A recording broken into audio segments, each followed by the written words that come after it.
নমস্কার বন্ধুরা, যোগের নেচারের ব্লগে সবাইকে স্বাগত জানাই। আমি প্রীতিকা। আজকে একটা বাগানে দারুণ কাজ করে ফেললাম। পাট শাক ছড়িয়েছি মাটিতে।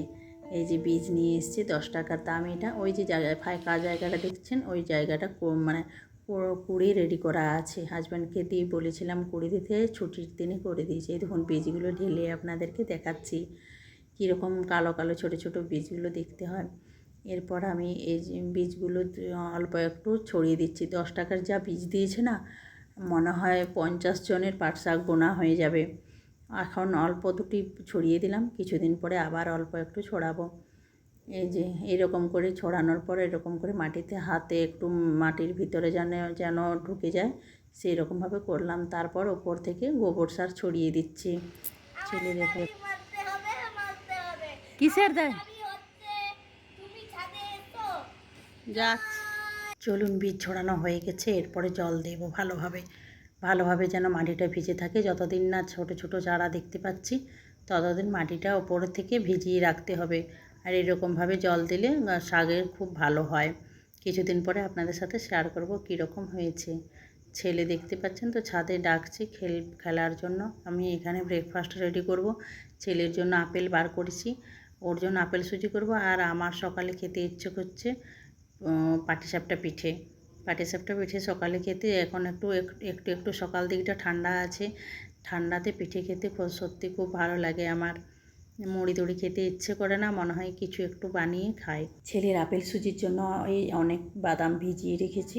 এরপর আমার পাটিসাপটা পিঠে তৈরি করব। চালের গুঁড়ির সাথে অর্ধেক আটা আর অল্প একটু সুজি মিশিয়ে ব্যাটার তৈরি করে নিয়েছিলাম। তারপর এই লোহার কড়াইতেই সুন্দরভাবে তৈরি হয়ে যায়, খুব ভালো লাগে। আর নারকেলের পুরটা খেজুর গুড় দিয়ে বানিয়েছিলাম। খেজুর গুড়ের পুরটা হলে আমার খেতে খুব টেস্টি লাগে। আর ব্যাটারের সাথে অল্প একটু স্বাদ মতো একটু নুন দিয়েছিলাম আর একটু গুঁড়া দিয়েছি। আমরা চিনি ব্যবহার করি না, গুঁড়া যে গুঁড়াটা আছে সেটাই অল্প একটু দিয়ে দিয়েছিলাম।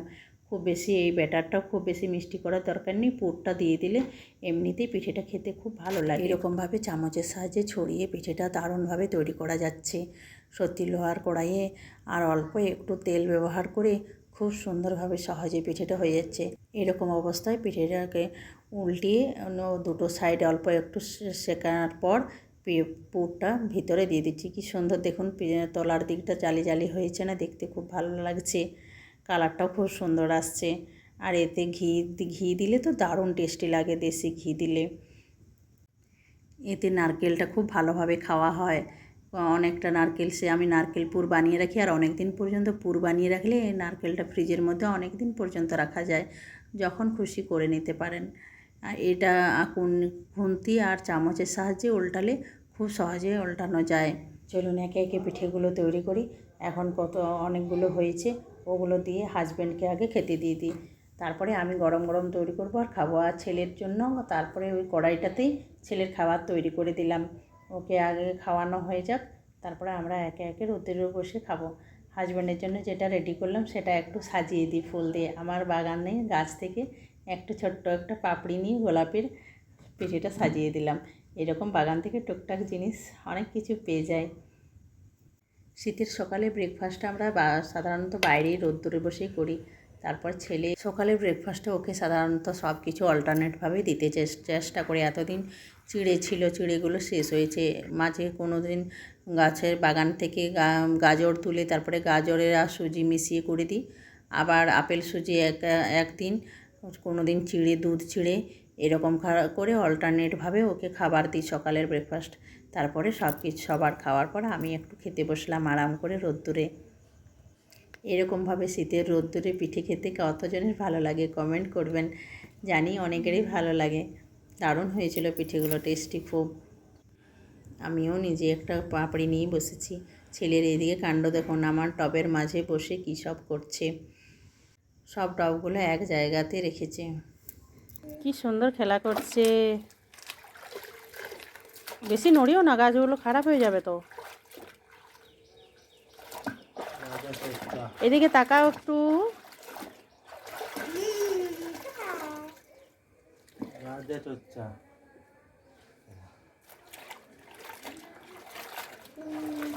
ভালো লাগছে গাছের সাথে। কত গাছ, কতগুলো টব, দেখতে কি সুন্দর লাগছে। আমাকে ছোট ছোট গাছ দিয়ে একটু ভালো লাগছে। ভালো লাগছে, ভালোভাবে বলো একটু। কিউট লাগছে, এত আদর। বিশেষ করে এটা বাহ, ছোট ছোট চাই। দারুণ। এই যে এটা গেঞ্জিটা পরে যাবে ওখানে দারুণ করে। সন্ধ্যেতে একদিকে আমাদের চা বসেছি আর একদিকে ছেলের জন্য দুধ আর পাওয়ার ভিটা রেডি করছি।